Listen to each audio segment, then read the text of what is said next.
Praise the Lord. Siguro pabukas na lang yung ilaw. Medyo nahihirapan ako pag medyo madilim. Mainit ba pagka ano? Wala? Okay, sige. Okay lang po sa inyo. Kasi baka mamaya hindi ko na malaman, may nakakatulog na sa inyo dahil sa sobrang makulimlim yung panahon. Praise God. Napakainit po ng panahon. Ano po? Pataas ng pataas yung heat index. So, ingatan po natin ang ating mga katawan at uminom po tayo ng tubig. And I pray na hindi lamang yung panahon ang mainit. Ang dalangin ko, pati ang ating pananampalataya sa Panginoon, mag-init. Amen! So kahit naggaano mga pinagdaraan ng pagsubok, malalagpasan natin ito. Mapapagtagumpayan natin ito. Sa totoo lang, kapag tayo bilang tao, ang physical nating katawan, nangihina. Ngayon, yung ating spiritual na katawan, kapag tayo may mga pagsubok na pinagdaraanan, nangihina din. Amen? Thank you. So sa nangyayari, sa buhay natin, pag pinanghihinaan tayo, saan tayo humuhugot ng kalakasan? Saan po tayo humuhugot ng kalakasan? Sa ating Panginoon. Na siyang nagsasabi na dapat lagi tayong nakakabit sa relasyon sa Kanya. Amen! Naririnig po ba natin? So bawat salita na nababasa natin sa Bible, dapat napapalakas ka. Sino nagbabasa ng salita ng Panginoon dito? Sino yung pagkatapos mo magbasa ng salita ng Panginoon, lugmok ka pa rin? Pinanghihinaan ka pa rin. Ito pa rin. Ito pa rin demonyo, ito pa rin si Satanas, ito pa rin yung mga tao na mapanakit. Pinanghihinaan na ako ng loob. Lahat yan, nararanasan natin mga kapatid. Pero huwag kang bibitaw. Huwag tayong susuko sa kapupulutin kapag lumayo ka sa relasyon mo sa Diyos. Amen po ba? So ngayon, pag-aaralan po natin ang isang kwento sa Bible na may lumapit na bihasa sa salita ng Diyos. Naka-enkwentro na ba kayo ng mga magagaling magsalita pagdating sa Bible? Talagang hangang-hanga ka, ang galing nito magsalita. Wow, parang halos memorize yung Bible Sabihin ko lang, sasabihin na niya kagad yung verse. Yung mga magaling magpaliwanag. Pero karamihan ng mga matatalino, check nyo maigi, baka mamaya naililigaw na kayo ng landas. So merong isang dalubhasa sa salita ng Panginoon na lumapit sa ating Panginoong Jesucristo. So, umpisa na po muna natin ang title natin ngayong araw na ito. Sige po, paki-post.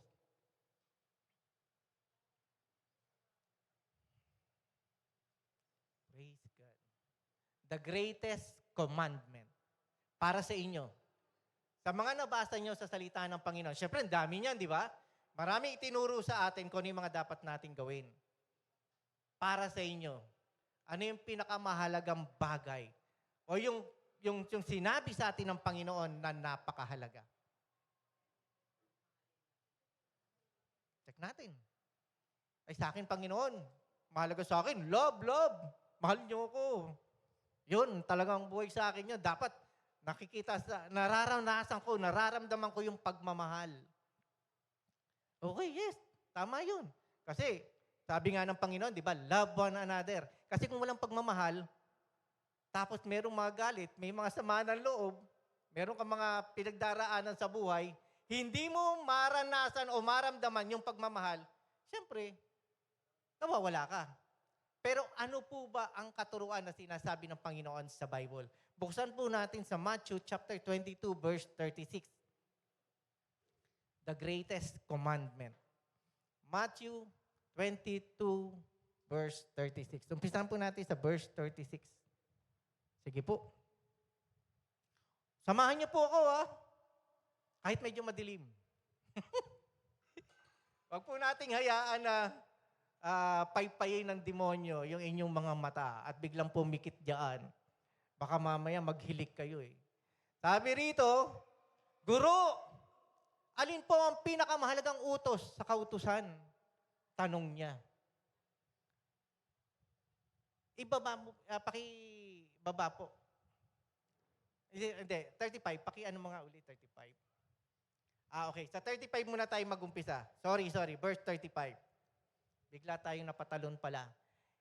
Sabi sa verse 35, isa sa kanila, na dalubhasa sa kautusang Hudyo, ang nagtanong kay Jesus upang subukin ito. Mga kapatid, may lumapit sa ating Panginoong Jesucristo kasi nung time na to, kung babasahin po natin yung mga bago itong kwento na ito, ang daming mga nagtatanong sa ating Panginoon at sinusubok siya kung tama yung sagot niya. Kung talagang nagbabasa tayo ng salita ng Panginoon, makikita niyo yung trend. Kapag may lumalapit sa ating Panginoong Jesucristo, ibabalik sa iyo ang tanong mo. Amen? Actually, ito, sa Luke, pag binasa mo ito, ibinalik ng Panginoon yung tanong nga sa kanya. Ano ba sa tingin mo ang pinakamahalaga? So, sinabi ng dalubhasa. Pero, sa ibang mga tao na nagtanong sa kanya, Guro, ano po bang mahalaga? Magbigay ng buwis? O, di ba? Hindi ba dapat magbigay ng buwis kay Cesar? Ano bang nakalagay sa coin? Binalik sa kanya eh. E di yung mukha ni Cesar, so ibigay mo kay Cesar, ang para kay Cesar, ibigay mo sa Diyos, ang para sa Diyos. Maraming mga katanungan, naalala ko yung kuya ko eh. Sabi ng kuya ko, hindi pa siya nakakilala sa Panginoon, pero tinanong niya talaga ako. Sabi niya sa akin, napansin mo ba, pag si Jesus ay tatanungin ng mga tao nung time na yun, nung nabubuhay sila, binabalik sa kanila ang tanong. Bakit? Kasi nalalaman ng Panginoong Jesucristo kung ano na mismo ang laman ng iyong puso. Kaya kung may katanungan tayo mga kapatid sa Panginoon, alam ng Lord kung ano laman ng puso mo. Kung sinusubukan mo siya, kung tinetest mo siya, kung siya nga ba'y Diyos na makapangyarihan sa lahat. Na-encounter po ba natin ito? Lord, sige nga, kung talagang naggagamot ka, nagpapagaling ka, pagalingin mo nga itong aking karamdaman. Iba yung katanungan na tinetest mo ang Panginoon or nananampalataya ka, Panginoon. Nananampalataya ako sa iyo dahil sinabi mo na ako'y iyong pagagalingin. Ako'y gagaling. Amen. Pero yung kung susubukan mo siya, sige nga Lord, di ba na ilang beses ko nabanggit sa inyo, napakita ko pa yung video, na yung merong pastor na talagang tinest ang Panginoon na yung ahas, kasi nakalagay sa Bible kahit kagatin ako ng ahas na talagang makamandag, hindi ako mamamatay. Ano nangyari sa pastor? Patay. Kasi nga, tinetest niya ang Panginoon, parang demonyo, parang si Satanas. Nung tinest ni Satanas si Jesucristo, sige nga magpakahulog ka dyan, kasi nakalagay sa Bible, sasaluhin ka ng mga anghel. Do not test the Lord your God. Alam niya ang laman ng iyong puso. Etong dalubhasa na to, etong alam ang salita ng Panginoon, sabi rito, nagtanong siya upang subukin si Jesus. Kaso, yung sinusubok niya ay isang makapangyarihan na Diyos at alam ang laman ng iyong puso. Ang sabi rito, yung binasa natin kanina, verse 36, Guro, alin po ang pinakamahalagang utos sa kautusan? Tanong niya. And then next verse, 37, sumagot si Jesus, ibigin mo ang Panginoon mong Diyos ng buong puso, ng buong kaluluwa, at ng buong pag-iisip. Mga kapatid, yan ang pinakamahalaga na kautusan na sinabi ng Panginoon. Alam mo, naalala ko kanina yung kinanta natin, di ba? Sino nakakalam ng I stand in awe? Diyos, ako'y namamangha sa Tagalog. May Tagalog yan yung kanta na yan eh. Diyos, ako'y namamangha sa iyo. Sa mga ginawa mo, sa buhay ko, sapagkat buhay siya. Hindi natin nakita, hindi natin inabot ang Panginoong Jesucristo nung panahon niya, pero nananampalataya ka na buhay ang Diyos sa iyo sapagkat na-experience mo siya. May testimony sa iyo na nangyari na iningatan ka, hindi ka pinabayaan ng Panginoon. Na ikaw ay nanalangin, tumugon siya sa panalangin mo. Amen? Kaya nga nagbibigay ka ng testimony, living testimony, sapagkat nangyari sa iyo ang sinasabi ng Panginoon sa kanyang salita. Amen po ba? Palakpakan po natin ang Panginoon. Ang sabi po rito, ibigin mo ang Panginoon mong Diyos ng buong puso. Ang iba sa atin, half-hearted. Ang iba sa atin, kalahati lang minamahal mong Panginoon. The rest, sa mundo na. Naalala ko, merong, parang ano no? Yung masyadong trend sa mga kabataan, na wow, boyfriend material, girlfriend material. Alam mo, nung marinig ko yun, para ba, sabi ko, boyfriend, ano ibig sabihin nun, boyfriend material, girlfriend material? Ibig sabihin, pwede mong maging boyfriend. Okay yan, pwede mo maging girlfriend. Kaya nga material eh. Nakuha niyo ibig sabihin? Kaya nga material eh. Ibig sabihin, dito lang yan. Hindi yan magtatagal. Kung ikaw ay magkaka-boyfriend, yung mga wala pa asawa dito, baka mamaya may mga asawa, pastor, sabi ni pastor, mag-asawa daw ako. May asawa ka na eh. Di ba? Yung mga wala pang asawa, kung ikaw ay nananalangin, manalangin ka hindi para sa boyfriend, hindi para sa girlfriend. Manalangin ka sa lifetime partner mo.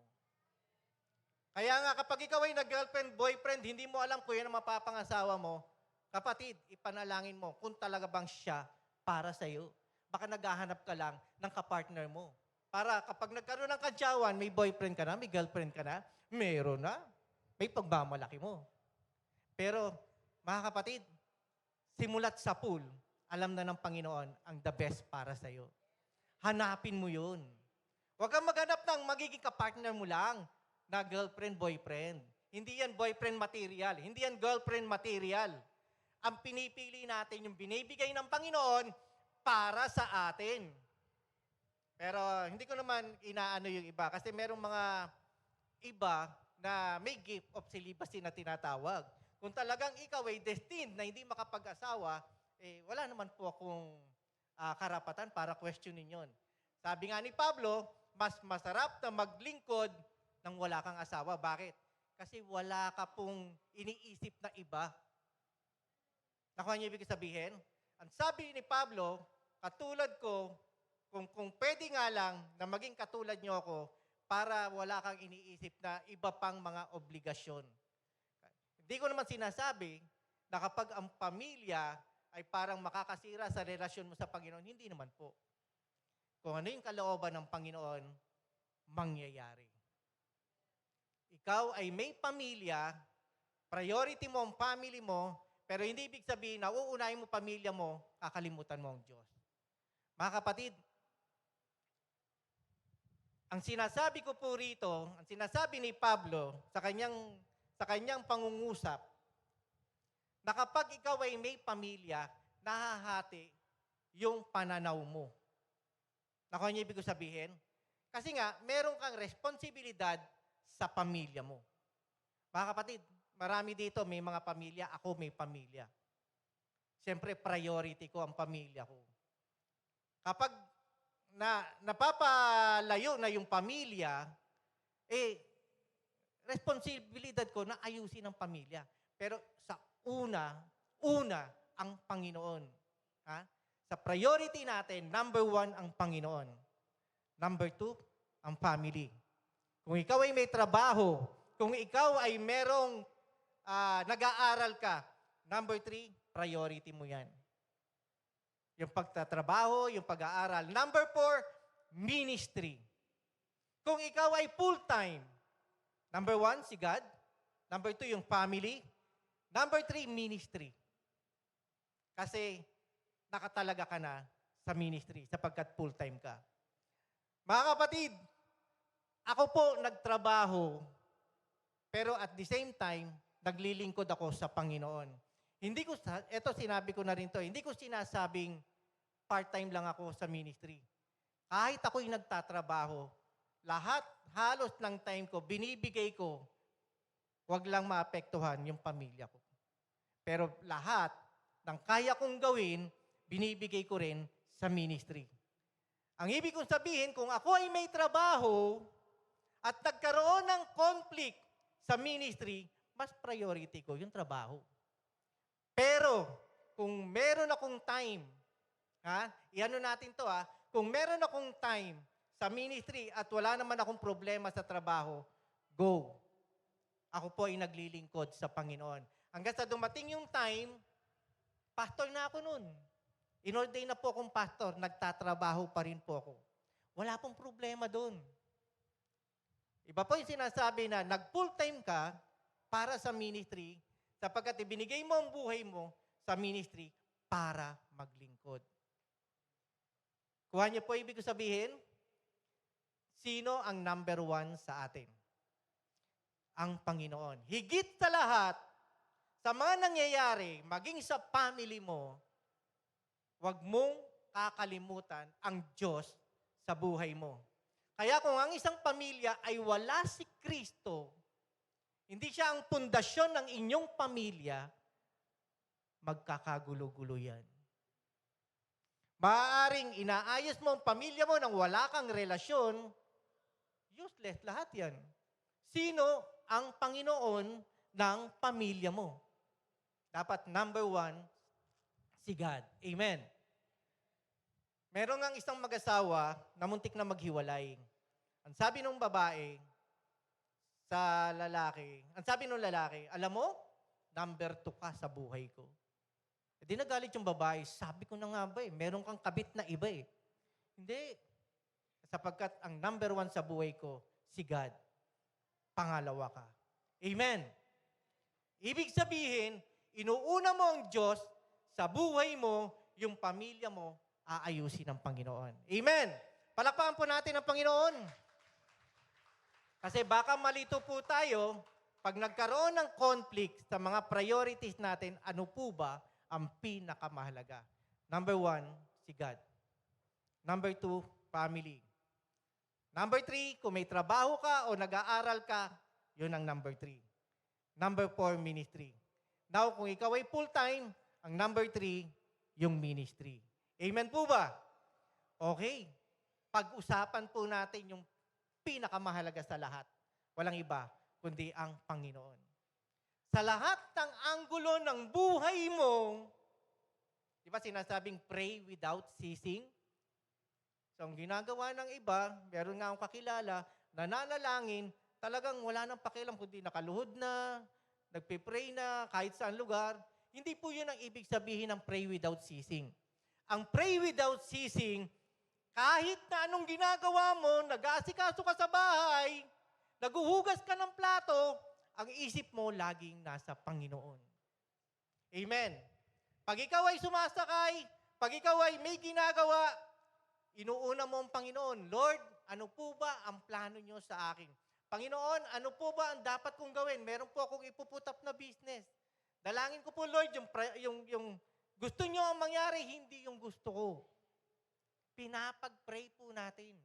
Inuuna po natin ang Diyos, hindi kung ano yung gusto mo. Ibigin mo ang Panginoon mong Diyos ng buong puso, ng buong kaluluwa at ng buong pag-iisip. May mag-asawa na sabi ng lalaki sa babae, 365 days sa isang taon, tama? Except yung yung leap year.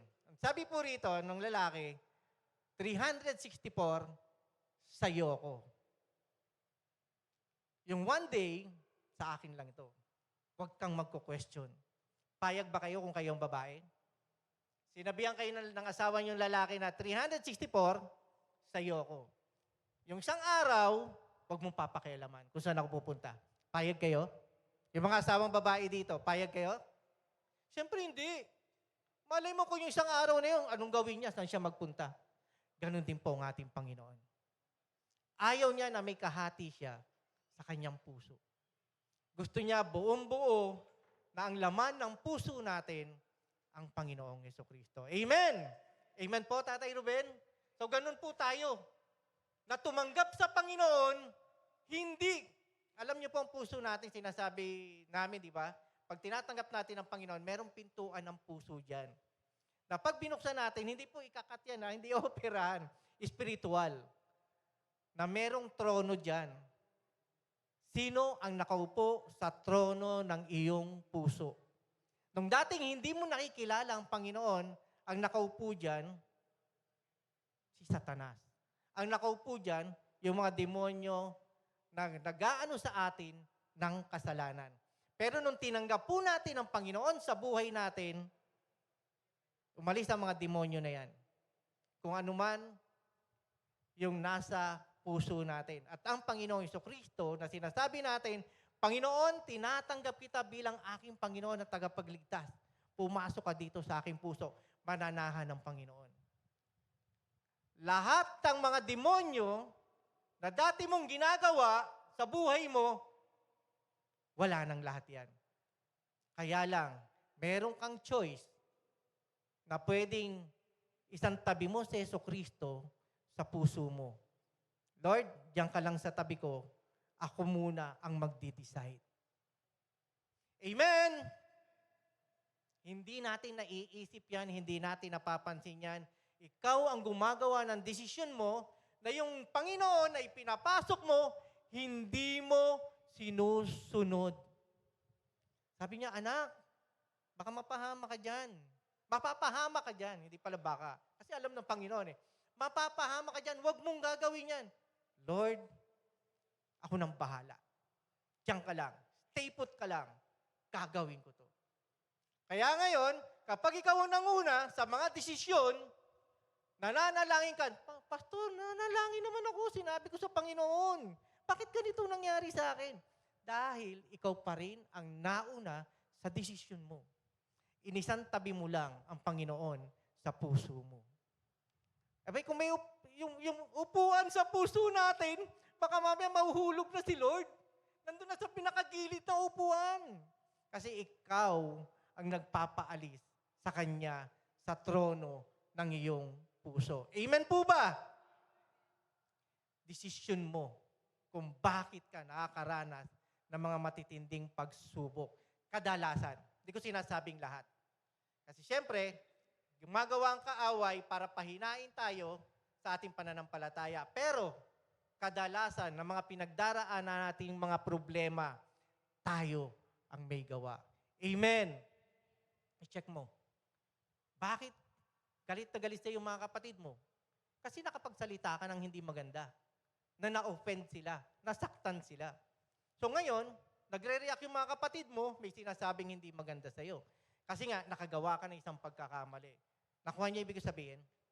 So, merong mga bagay sa atin na hindi tayo nagiging magandang example sa family sapagkat hindi ka pa nagpapaayos sa Diyos. Sasabihin mong umattend yung kapatid mo sa church, isasama mo. Magulang mo, isasama mo, hindi makita sa iyo eh. Dumarating ka sa bahay, lalango-lango sa alak. Di ba? Nagsisigarilyo. Hali ka na, watin ka na. Watin ka na sa church namin. Okay dito. Maganda praise and worship. Ang ganda ng message. Naninigarilyo. Di ba? Paano mo maihikayat ang kapatiran kung sa iyo mismo hindi makita? Kapatid, kung totoong buhay sa iyo ang Panginoon na tinanggap mo, 100% susundin mo ang kalooban ng Panginoon. Amen. Amen po ba? Alam niyo po ba na sa 10 Commandments, hindi ko na naibigay eh. Pero sa 10 Commandments ay ang first 4 na utos na ibinigay ay para kay God.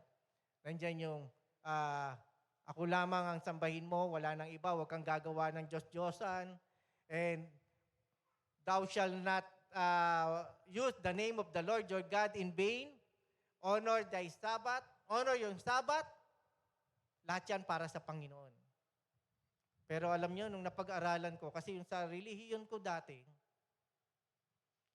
nung tinignan ko yung 10 Commandments, iba dun sa tamang 10 Commandments. Ewan ko kung alam nyo yun, na sa first niya, bigin mo ang Diyos, ang Panginoon mong Diyos, and then, pangalawa na niya yung huwag mong gagamitin ang pangalan ng Panginoon nang walang kabuluhan. Pangatlo, yung Sabbath day. Pang-apat, yung mahalin mo yung mga magulang mo, mother and father. Merong na-miss out. Para sa mga dati nyong relihiyon, i-check nyo kung tama ba yung nakasulat.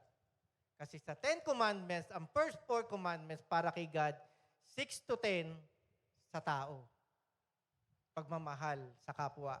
Bakit bakit nagulo? Bakit may na-miss out? Tinanggal nila yung huwag kang gagawa ng mga Diyos-Diyosan. Huwag kang gagawa ng mga Diyos-Diyosan. At pagdating sa bandang huli, yung huwag kang mag-iimbot o yung mag-iisip na nakawan mo yung kapitbahay mo o yung asawa ng kapitbahay mo, hinati nila. Sa totoong kasulatan, isa lang yan, sa number 10. Pero doon sa dati kong relihiyon, hinati yan, ginawang 9 and 10. So alam na alam mo na merong tinanggal doon sa 10 Commandments sapagkat yun yung ginagawa nila. Nakakalungkot mga kapatid. Pag hindi natin alam ang salita ng Panginoon, pwede talaga tayong madaya. Amen po ba? Bakit ayaw ng Panginoon na magkaroon tayo ng ibang mga Diyos maliban sa Kanya? Dahil ayaw niya na ikaw ay mapariwara. Ang dami mga Diyos-Diyosan, di ba? Nandiyan yung Diyos na nila si Baal, si Asherah, lahat ng mga Diyos, nandiyan na si Mango Diyos, nandiyan na si Strawberry Diyos, nandiyan na si Grape Diyos, pati nga si Extra Diyos, nandiyan na. Ang daming mga Diyos-Diyosan. Pero alam nyo, merong isang bansa, India, na halos lahat ng mga bagay na nandoon, ginagawa nilang Diyos-Diyosan. Kaya pala tinawag nilang Holy Cow, Di ba merong na Holy Cow? Sapagkat even yung baka, ginagawa nilang Diyos-Diyosan. Eh, minsan ginagawa na nga itong parang na lang yung sa word of mouth, expression. Holy Cow, yung pala, sa kanila, ginagawa nilang Diyos-Diyosan. Nakakalungkot. Sa dami ng mga Diyos, sino ang tunay na Diyos? Merong pinuntahan si Pablo na isang lugar sa Athens na merong isang rebulto na napakalaki. Pero sa ibaba nito, may nakasulat na, to the unknown God. Para sa Diyos na hindi ko kilala. Kaya nalungkot si Pablo Nung pinuntahan niya yung lugar, pinakilala niyo, alam niyo ba, sumasamba kayo sa Diyos na hindi niyo alam pero kilala ko yung Panginoon ko na ibinabahagi ko sa inyo. Grabe, no? Marami pang mga tao ang hindi nakakaalam kung sino ang tunay na Diyos. Ang Diyos natin mapanibughuin. For God is a jealous God. Kapag meron siyang nakita sa iyo na mas mahalaga kaysa sa Kanya, kinamumuhian po niya yan. Kaya nga, inaayos niya tayo, tinitingnan ang laman ng puso natin kung siya ba ay nasa puso pa rin natin hanggang ngayon. Remember, sa Matthew, na yung mga demonyo na nawala sa puso natin, pag bumalik yan, maghahanap po yan na ibang lugar para puntahan. At walang makita, babalik po yan sa iyo. At makitang malinis yan, sapagkat ang Panginoong Jesucristo ay hindi naging buhay sa iyo, maghahanap po yan na iba pang mga demonyo na mas matitindi, papasok sa puso natin. Kaya nga po, yung pagkatao dati ng ugali niya na hindi maganda, mas magiging worse kung lalayo tayo sa Panginoon. Mga kapatid, nakilala mo na ang Panginoon Naranasan mo na yung presensya niya, tapos tatalikod ka. Kaya kung ano ka dati, mas magiging matindi pa, mas masahol pa ang ugali mo, sapagkat naranasan mo na ang pag-ibig ng Panginoon, pero ininsan tabi mo lang, mas magiging worse ang kalalagayan mo. Nakuha niyo ibig ko sabihin? Ang tao na nakakilala na sa Panginoon, tinanggap siya, Lord, tinatanggap kita sa puso ko bilang Panginoon at tagapagligtas ko. And yet, hindi makita sa iyo na talagang ang Panginoon pa rin ang naghahari na sa iyo. Baka mas matindi pa ang kahihinatnan po natin kesa dati na ating ginagawa. Binago na tayo ng Panginoon. Huwag na nating balikan yung dati natin. Amen po ba? Amen po ba? Palakpakan po natin ang Panginoon. Praise God. Ang sabi po rito, verse 38,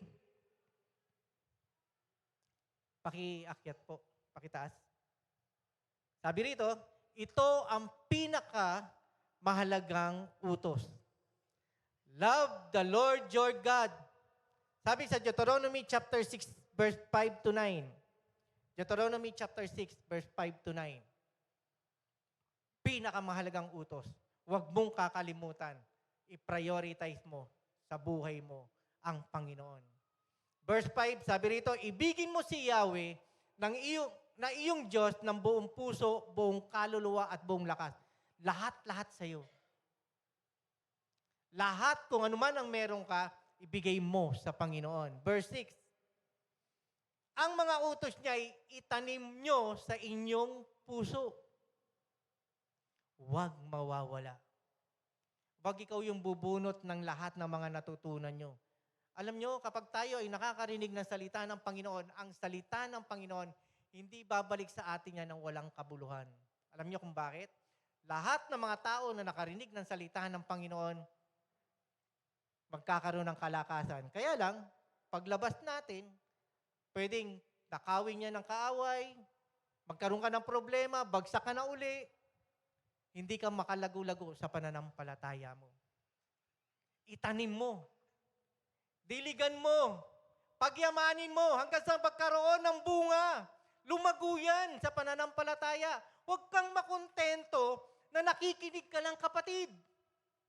Amen! Kung ano yung naririnig mo sa tuwing may mga nagme-message, maging buhay sa atin. Hindi ka na-challenge lang. Ang ganda ng message. Nakaka-bless.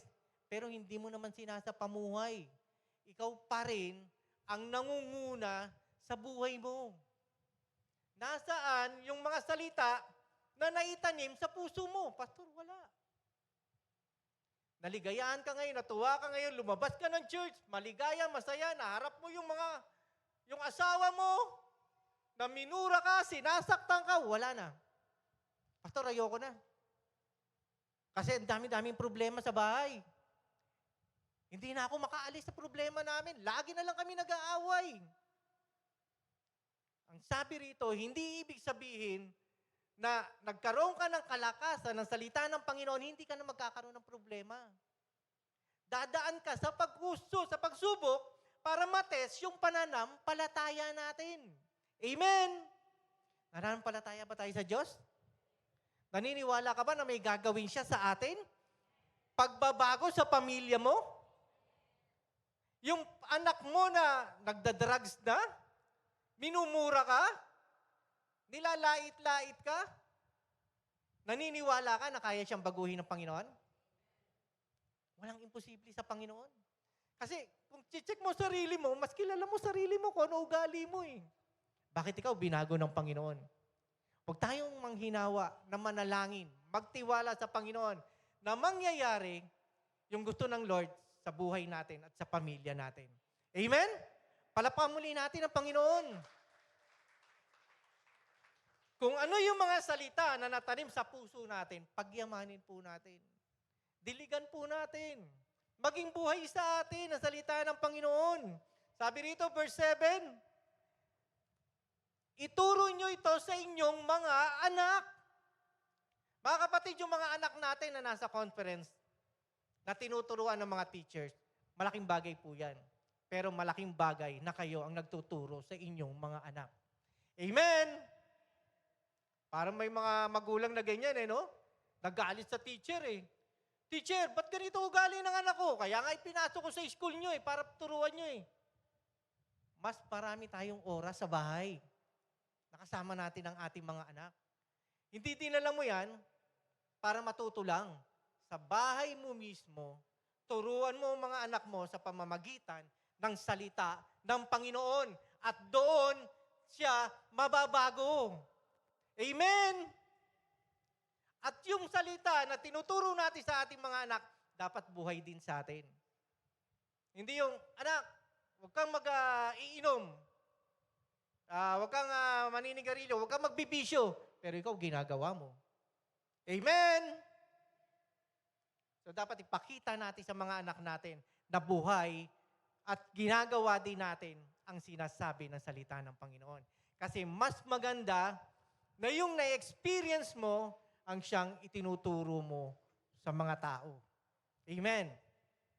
Ang sabi po rito, pag-aralan nyo ito sa inyong tahanan, sa inyong paglalakbay, sa inyong pagtulog sa gabi at sa inyong pagbangon sa umaga. Ginagawa po ba natin ito? Malapit na pala Mother's Day, ano? Mga nanay, tinuturuan po ba natin ang ating mga anak manalangin, magtiwala sa Diyos? Bago ba sila matulog, nililehans nyo sila? Pinagkakatiwala nyo ba sa Panginoon ang inyong mga anak?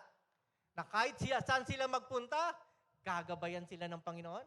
Hindi yung napakatigas ng ulo nitong anak ko, hindi na nabago. Kasi kung ano yung lumalabas sa bibig mo, nagiging gano'n ang anak mo. Ang bobo mo naman? Di ba? Ay, ganun na mangyayari. Sasabihin ng anak mo, bobo daw ako, sabi ni tatay, sabi ni nanay. Kung maganda yung sinasabi natin, yun ang tinatanggap ng ating mga anak. Parang meron akong nabasa eh. Sabi nung anak, Mami, nakakuha ako ng 95. Wow naman, ang galing mo anak, 95. Saan ka nakakuha? Sa math? Hindi po mami, sa wallet nyo. Di ba? Nangungupit pala eh, no? Alam mo, grades eh. 95 pesos pala. Ano yung tinuro natin sa kanila? Magandang asal? O yung nakakalugod sa Panginoon? Next verse. Sabi po rito, ipulupot nyo ito sa inyong mga kamay bilang tanda, itali sa inyong noo, isulat sa mga hamba ng pintuan ng inyong bahay at mga tarangkahan. So, ang salita ng Panginoon, ilagay mo, itanim mo sa puso at isipan mo. Pero nga tayong kapatiran eh, pagpunta namin ng bahay nila eh, lahat ng pader, merong mga word of God eh. Kulang na lang, itong salita ng Panginoon ha, huwag mong kakalimutan ha. Parang pagbukas mo ng pintuan, mauumpog ka ng salita ng Lord eh, para hindi mo makalimutan. Kulang na lang, ano sa atin talaga ng Lord yung salita niya eh. Huwag mong kakalimutan yan anak ha. Pag may pinagdaraanan ka problema, yan ang hawakan mo, yan ang pangawakan mo. Lord, ano bang sasabihin ko? Kapag ganitong natatakot ako, pag nangihina ako, huwag kang matakot. Hindi kita pababayaan. Ako ang Diyos mo na magtatanggol sa iyo. Amen! May alam ka bang salita ng Panginoon panlaban sa kaaway? Tread down the enemy? Puro ganun ka? Saan ba nakalagay yun sa Bible? Alam niyo ba verse nun? Diba? Dapat alam natin eh. Kung ano yung sinasabi natin, kung ano yung mga salita na lumalabas sa bibig natin, totoo na ginagawa natin sa buhay natin. Ngayon, ako naniniwala ako na kahit na anong mga problema pinagdaraanan mo, kung sumusunod ka sa kalooban ng Diyos, malalagpasan mo yung mga pagsubok na nararanasan mo. Amen po ba? Dami na nakaranas dito. Dati kang suwailing. Dating ganun-ganun yung buhay mo, pariwara ka na nga eh. Pero kinuha ka ng Lord. From darkness into marvelous light. Nasa kadiliman ka na eh. Nilagay ka ng Panginoon sa liwanag. Pinakita na niya sa iyo yung mga dapat na mangyari sa buhay mo. Pero bakit parang nagbaback out ka na naman? Kasi nga, hindi buo na binigay mo ang buhay mo, ang puso mo sa Panginoon. Kasi kung nagtitiwala ka sa Lord, maniniwala ka, mananampalataya ka, ano man ang pinagdaraanan mo, malalagpasan mo yung kapatid. Iyan po natin sa Psalms 37 verse 4. Wala po yan sa binigay ko. Psalms 37 verse 4. Ang sabi rito, kay Yahweh mo hanapin ang kaligayahan at ang pangarap mo'y iyong makakamtan. Alam niyo po, nung bagong born again ako, nung mabasa ko itong verse na to, meron akong desire. Meron akong gustong mangyari. Pero habang lumalago ako sa pananampalataya sa Panginoon, nananalangin, binibigay ko yung buhay ko sa Kanya, nagbabasa ako ng salita ng Panginoon. Habang nagde-delight ako kay Lord, sa English kasi nito, delight yourself in the Lord, and He will give you the desires of your heart. Habang ako ay lumalago sa pananampalataya sa Panginoon, yung gusto kong mangyari, nawawala yun. Yung gusto nang mangyari ng Panginoon sa akin, yun ang nagagawa ko. Amen! Hindi na yung gusto mo, kundi yung gusto ng Panginoon sa buhay mo. Bakit?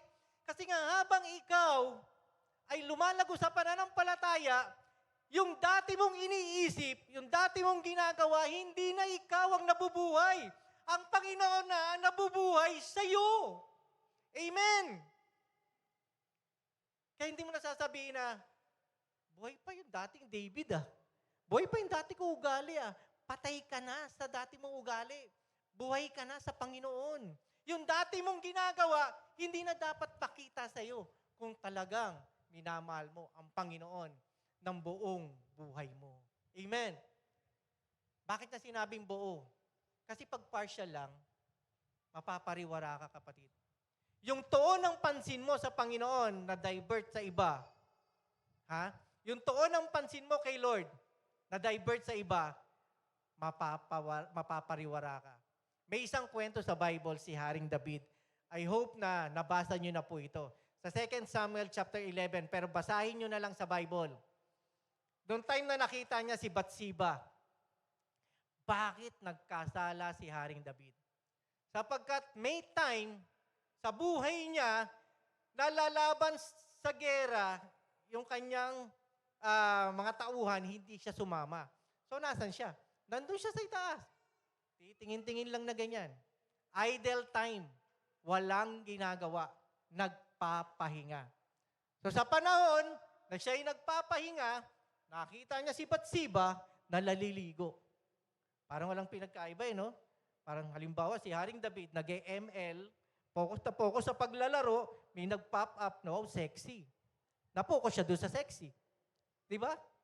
Parang yung kay Haring David, nakita niya si Bathsheba naliligo. Sino yun? Sexy yun Patawag mo nga. At nagkaroon sila ng relasyon. Nagkasala si Haring David. Bakit? Dahil nagkaroon siya ng idle moment. Panahon na napalayo siya sa focus kay Lord. Kaya mga kapatid, kung meron kang ginagawa ngayon, unahin mo ang Diyos. Para kung ano man yung mga plano mo sa buhay, hindi yung gusto mo mangyari, kundi yung gusto ng Panginoon sa iyo. Amen! Kasi asahan mo yan, pag na-focus ka dyan, wow, ang laki ng kita ko dito. Ilagay mo to sa kaliwa, ilagay mo to sa kanan, pag multiply siya, edi networking na. Di ba? Lalago ka na. Ang daming kita nito. Nawala yung focus mo sa Panginoon Yung una, nagpe-pray kay Lord, kalooban niyo ba na sumama ako dito sa trabahong to? Nung nagpe-pray ka na, wow, kita dito, ang dami. Dito, sige, tuloy na to, Lord. Magkikita ako dito, marami to. Inuna mo lang si Lord. Pero yung sumunod na mga hakbang, wala na si Lord. Ikaw na ang nanguna sa plano. Amen! Pag kumikita, nawawala yung focus sa Lord. Pag pumalpak, Lord, bakit? Pinag-pray ko naman to sa iyo Ba't nangyari to? Tatanungin mo na ang Diyos. Check mo. Sa bawat takbang natin, sa bawat kilos natin, bawat step, kasama dapat natin ang Panginoon sa pagdidesisyon. Amen! Sa bawat kilos, sa bawat galaw, kasama dapat natin ang Panginoon sa plano, sa ginagawa mo, para hindi ka mapariwara. Amen po ba? Di pa rin ito kasama. Hebrews chapter 12 verse 2. Pakiano po natin. Ang dami pong mga Bible characters na nung nawala ang focus nila sa Panginoon, napariwara sila. Alam niyo po ba si Saul, si Haring Saul? Ang ganda ng plano ng Panginoon sa kanya Kung sinunod mo lamang ang Panginoon, ikaw, ang mga anak mo at iba pang mga salinlahi mo, magiging hari. Kaya lang, kay Saul pa lang, bumagsak na siya. Bakit? Nainggit kay David Di ba? Yung mga babae na kumakanta, si Saul nakapatay ng thousands. Si Haring David nakapatay ng 10,000. Sino ba naman di maiinggit? Magaling pa si David sa akin. Di pumasok ang inggit. Pumasok ang kaaway. Nawala yung focus sa Panginoon. Ako na nanguna. Samuel, sabi mo, darating ka, di ka dumating. Kaya ang ginawa ko, ako na nag-offer. Pinangunahan ng Diyos. Pinangunahan si Moses. Kaya ang Diyos nagalit sa kanya. Amen! Pag pinangunahan mo ang Panginoon, bawat step lang, pwede kang mapariwara. Kaya nga sa Hebrews 12:2, sabi rito, ituon natin ang ating paningin kay Jesus na siyang pinagmumulan ng kabuuan ng ating pananampalataya. Focus your eyes on Jesus, the author and the finisher of our faith. Kaya pag nawala yung focus mo kay Lord, asahan mo, daranas ka ng mga matitinding pagsubok. Kasi nga, nakakita ng puwang ang kaaway para bigyan ka ng mga temptations. Mahina pala siya dito, ha? Bigyan ko nga ng problema. Yun. Unti-unti nang nalalayo siya sa relasyon niya sa Panginoon. Si Eva ay tinanong ng ahas, bawal ba talagang kainin? Ano ba sabi ng Panginoon? Ang sabi ni Eva, bawal pong kainin. Lahat pwedeng kainin, pero itong puno na ito, yung bunga nito, hindi po pwedeng kainin, ni hahawakan. Pero kung titingnan mo, ang command, sinabi ng Panginoon kay Adan, huwag mong kakainin ang bunga ng puno na yan. Pero kay Eva, may mga dagdag na. Ni hahawakan, hindi po. Pwede itong matukso. Kayang-kaya ko itong bigyan ng problema. Kasi may mga dagdag na yung sinasabi niya. Chismis to, chismis.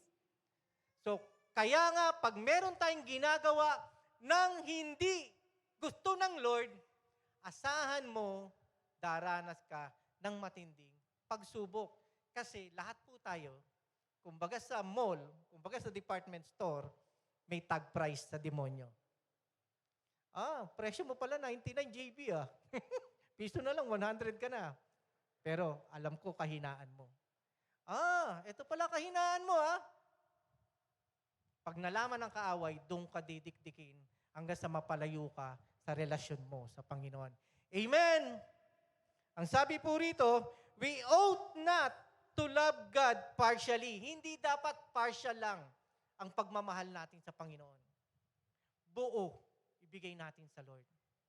Kaya kung may doubt ka na ang Diyos ay totoo, kapatid, wasakin mo yan sa isip mo. Sapagkat ang Diyos ay buhay. Naranasan mo na. Sumagot na siya sa panalangin mo. Tapos susunod na problema, nagda-doubt ka, nasasagutin ka ng Panginoon. Kung ano yung ginawa ng Panginoon noon, gagawin niya ngayon at gagawin niya bukas. He is the same yesterday, today, and forever. Lord, ikaw lang ang Diyos dati. Ngayon parang hindi na. Kailan nagbago ang Panginoon? Hindi siya magbabago.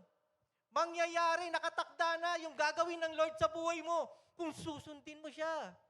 Kung hindi mo siya susundin, mapapariwara ka, kapatid. Kapatid, nakaranas na po kami ng mga mananampalataya, mga kapatiran. Ang ganda ng plano Ito ang gagawin ng Lord sa'yo. Ito ka sa ministry, ganyan. Okay siya Pagdating sa kalagitnaan, ba't nabago? Hindi ko po alam.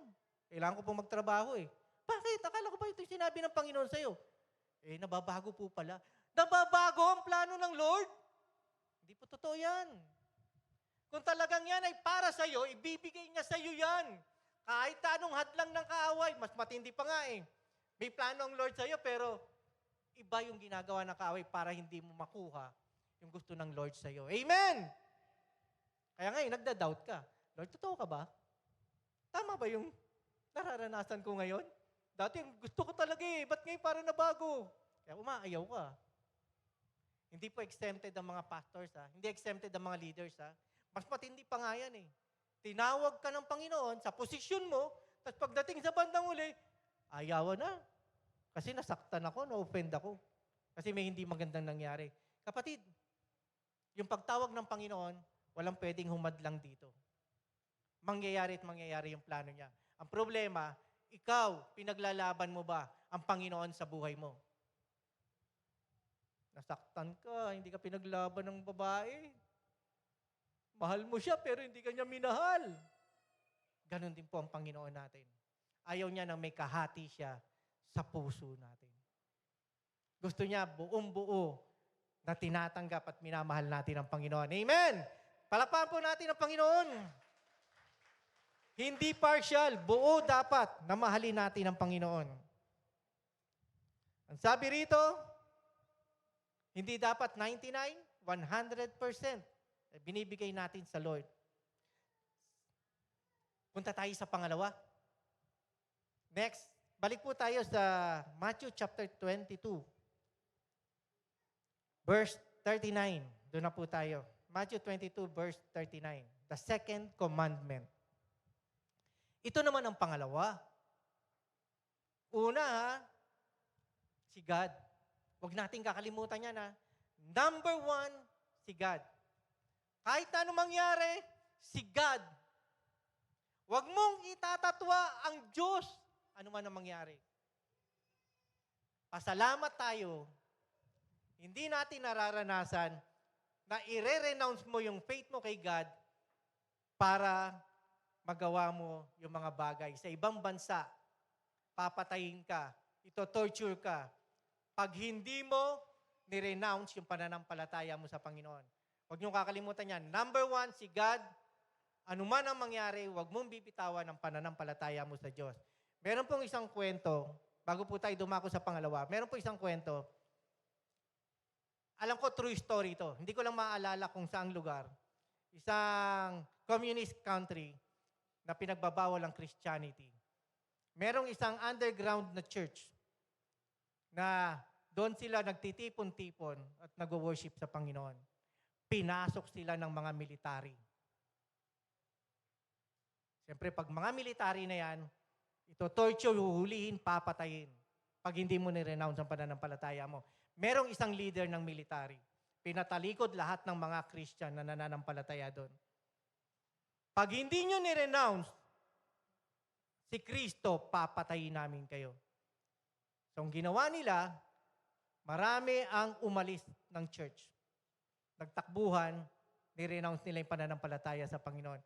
At ultimo yung pastor, tumalikod. Ilan lang ang natira na nakaharap sa pader? Siguro mga 5 o less than 5. Ang ginawa ng leader, pinasara lahat ng mga pintuan. At ang sabi niya, humarap kayo. Binaba niya yung baril. Hindi ko kayo papatayin. Naniniwala akong ang pananampalataya niyo sa Diyos, totoo. Kristiyano din ako. Grabe, di ba? Na-test yung pananampalataya mo sa Diyos. Hindi po natin nararanasan yan. Blessed po tayo, nandirito tayo, na kapag mainit, ano ba naman tong aircon na to? Oh? Napakahina ng aircon. Hindi po natin nararanasan to the point na papatayin ka. Itakwil mo lamang ang pananampalataya mo. Pangalawa, na napakahalagang commandment sa atin. Ito naman ang pangalawa. Ibigin mo ang iyong kapwa gaya ng pag-ibig mo sa iyong sarili. So yung sa 10 commandments, from 6 to 10 ay patungkol sa tao, pagmamahal sa tao, at yung mga bagay na dapat ginagawa natin para sa tao. Nawala. So dito makikita natin na dapat mahalin natin ang kapwa natin gaya ng pagmamahal natin sa sarili natin. Sa totoo lang mga kapatid, kung ano yung ayaw mong gawin sa'yo, yun ang ginagawa mo sa iba. Di ba? Masakit mang isipin, kung ano yung ayaw mong gawin sa'yo, siyang ginagawa natin sa iba. Pero ang sabi ng Panginoon dito, mahalin mo, ibigin mo yung kapwa gaya ng pag-ibig mo sa sarili mo. Kung mahal mo ang sarili mo, mahalin mo yung kapwa mo. Huwag kang gagawa ng bagay na na makakasakit o magiging stumbling block ka para hindi sila lumago sa pananampalataya. Huhusgahan tayo ng Panginoon, kapatid. Dahil sa'yo, na-offend yung kapatiran. Pagdating ng paghuhukom, i-judge tayo ng Panginoon. Bakit mo ginawa yan? Sa kapatid mo. Naging katitisuran ka, nasaktan, na-offend. Mind you, mga kapatid, ang taong na-offend at yung naka-offend, pareho lang ng level. Kung nakasakit ka ng kapwa at ikaw mismo ay nasaktan, na-offend, yung mga medyo sensitive, pare-pareho lang. Kasi kung ikaw ay nasaktan, na-offend ka sa ibang kapatiran, kapatid, kailangan mong mapagtagumpayan, malagpasan. May mga tao kang makakaharap na nakakainis talaga. Pero kung ikaw ay magpapadala, naiinis ako dito sa taong to, hindi ka nalalago.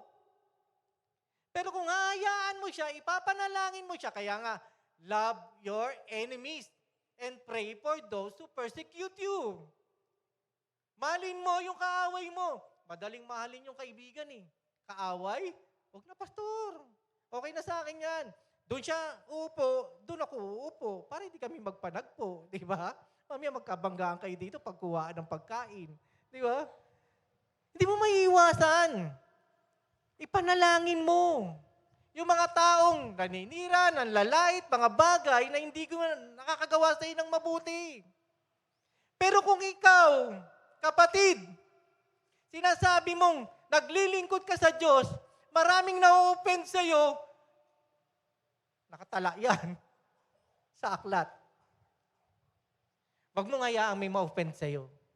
Mahalin mo kahit hindi ka ibig-ibig. Wag mo hayaan na ikaw ay maging stumbling block para yung pananampalataya ng kapatid mo, hindi siya lumago. Wag mo hayaan. Maging magandang example po tayo. Tayo mismo. Makita ng mga kapatiran na ikaw ay napakabuting ehemplo sa mga tao. Gusto ko yung ugali niya. Gusto ko siya. Talagang nakaka-bless siya. Pero kapag iniiwasan ka, baka mamaya, pare-pareho tayong mapunta ng impyerno. Sayang lang yung paglilingkod natin dito. Amen! Alam mo yon, nandito ka para i-enjoy mo yung buhay Kristiyano. Hindi yung, wala akong pakialam sa kanya, bahala siya sa buhay niya. Di ba? Hindi, magkakapatid tayo sa pananampalataya. Ako nga, may pinagdaraanan ako sa bahay. Sa amin, alam mo yon, may mga kapitbahay na hindi na nakatulong. Di ba, minsan parang, nakakaperwisyo pa. Minsan sabi ko nga, sa tuwing dadaan kami, merong sa lugar namin na pinapalabas nila yung aso nila. Tapos, babalik na kapag tapos na. Alam mo yun? Nakapagkalat na. Tapos sa mga kalsada mo makikita, dadaanan. Sa tapat pa ng bahay mo. Di ba sabi ko, grabe Lord, ang hirap paglinis nito. Wala kaming alagang aso. Pero ako yung naglilinis ng aso nila. Na dumi ng aso nila. Di ba parang ganun? Walang gagawin kundi manalangin sa Panginoon. Lord, I pray na dumating yung time na yun na ma-realize ng mga kapitbahay namin. Minsan di mo alam eh. Nakakapanakit ka na. Nakakasira ka na. Kristiyano ka. Di ba? Okay lang kung unbeliever eh. Minsan, kapwa-believer. Pastor, mananampalataya to. Dinenggoy ako. Inutangan ako. Hindi ako binayaran. Di ba? Parehong Kristiyano na nga ako magbabayad. Hindi nagbayad, pastor. Kaya ginawa ko, pinost ko siya sa Facebook. O di sino nagkasiraan? Di kayong dalawa. Balasubas, magbayad ka na. Kilala mo kung sino ka. Napapaligiran na kita. Di ba? Nakakalungkot. Nakakalungkot na sasabihin mo Kristiyano ka pero hindi mo sinasapamuhay. Mahalin mo ang kapwa mo tulad ng pagmamahal mo sa sarili mo. Yan ang pangalawang pinakamahalagang utos. Amen po ba? Ang sabi rito, sa lahat ng mga nangyayari sa atin, huwag mong subukan. Masisira ang buhay mo. Parang si Duterte lang, no? Huwag mong subukan. Masisira ang buhay mo. So alam mo kung ano yung mali, huwag mo nang gawin. Magpatuloy ka sa pananampalataya mo sa Diyos. Number 1, si God. Number 2, ibigin mo ang kapwa mo gaya ng pag-ibig mo sa sarili mo. Amen. Huwag mong hayaan na dahil sa iyo, na-offend mo ang isang tao. Pananagutan po natin sa Diyos yan. Hindi po yan nakatago. Nakasulat yan. Nakatalaga po yan. Kaya nga, magpatuloy tayo na maglingkod ng tapat at totoo sa Panginoon. Focus your eyes on Jesus. Pag nawala ka sa focus, mawawala ka sa relasyon mo sa Panginoon. Unti-unting magbaback out ka na, unti-unting lalayo ka na sa relasyon mo sa Diyos. Hindi yung marami sa atin mga mema di ba? Mema sabi lang, di ba? Kung ano yung mga nasabi ko na, magagawa ko. Na-open siya, mahina siya. Matutunan mo magpatawad, humingi ng tawad. Kapatid, check mo sarili mo ngayon. Offended ka ba? Nasaktan ka ba? Nagpapatuloy ka ba sa Diyos? Ako naniniwala ako kung nagpapatuloy tayo sa Panginoon, inuuna natin siya sa buhay natin. Lahat ng offense, lahat ng pananakit, hindi maghahari sa buhay mo yan. Sapagkat ang maghahari, yung pag-ibig na itinuro ng Diyos sa iyo. Magpatawad at humingi ng kapatawaran. Check natin right now. Pwede po tayong magsitayong lahat. Check po natin sa puso natin.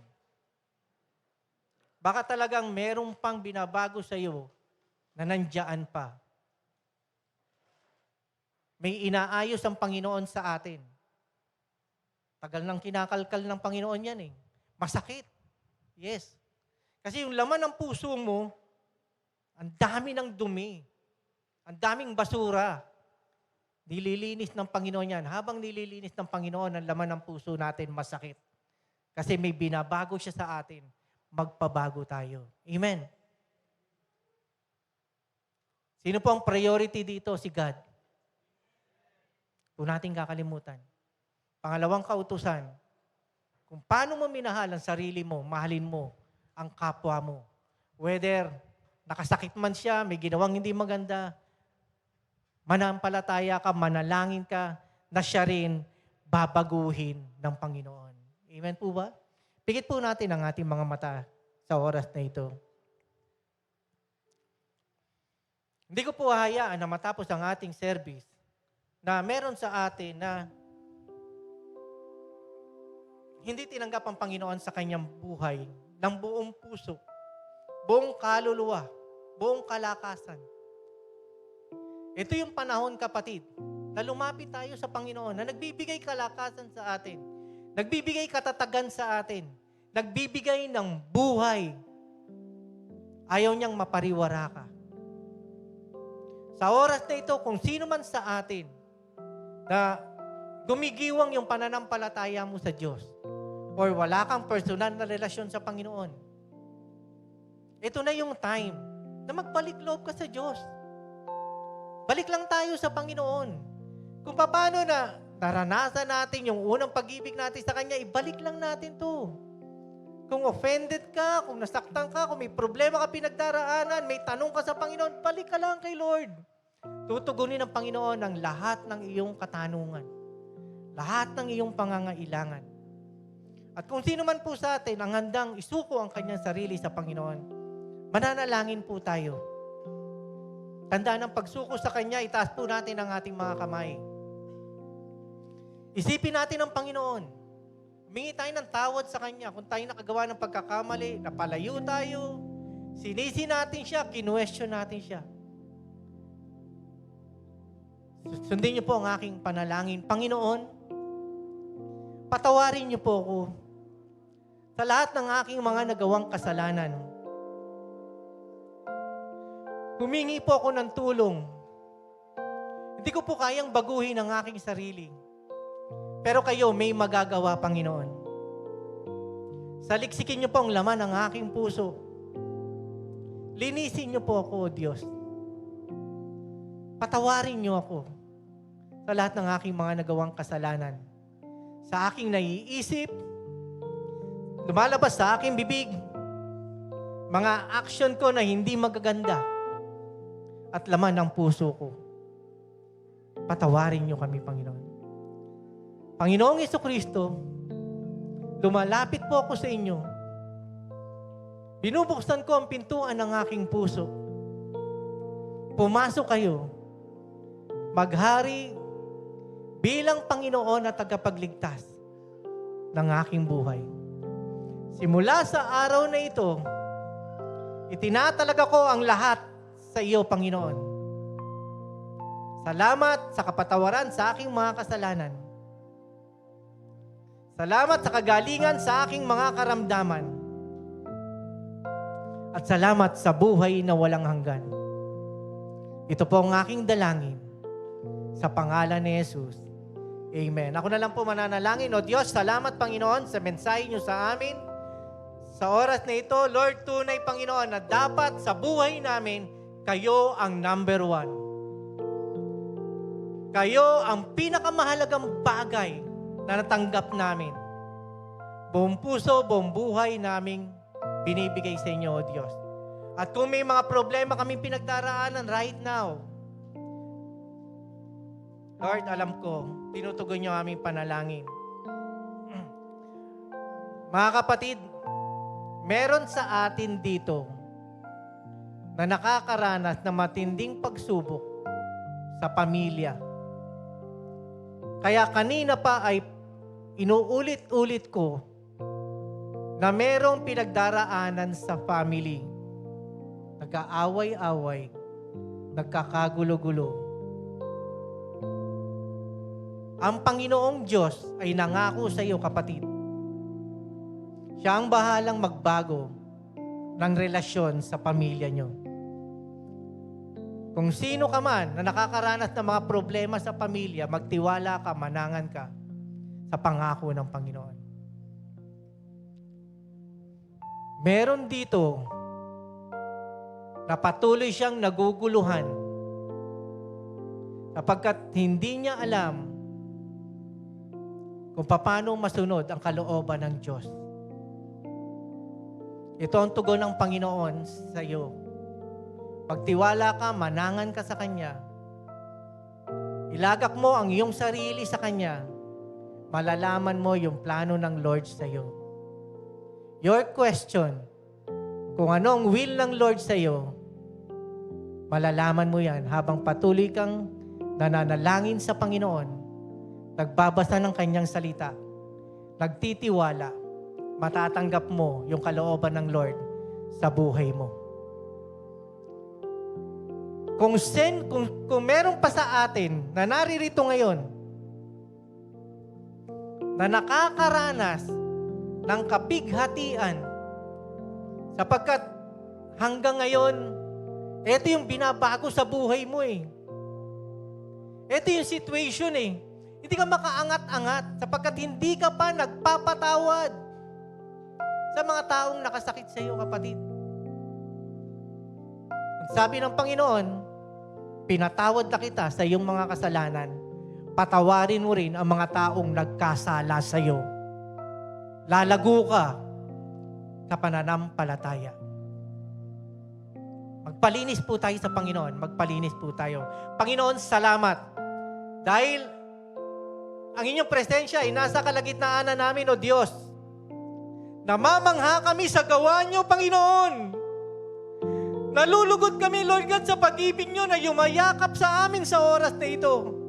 Nararanasan, Panginoon, ang inyong mga nakakapigatian, pero sa tuwing kami inyong niyayakap, nagkakaroon kami ng kapayapaan. Nagkakaroon kami ng kapahingahan. Salamat, Panginoon, sa katugunan. Sa aming mga kahinaan, sa aming mga ginagawang hindi maganda, kayo ang nag-aayos sa amin, Panginoon. Salamat po, Diyos. Salamat. Totoong sinabi niyo sa inyong mga salita, Lord God, hindi kami dapat mag-focus sa iba, sa inyo lamang. Sa inyo lamang kami magtitiwala. Ilalagak namin ang buhay namin sa inyo, Panginoon. Salamat po. Salamat. Ito po ang aming dalangin sa pangalan ni Jesus. Amen. Palakpakan po natin ang Panginoon. Praise God. Pwede na po tayo magsiyupong lahat.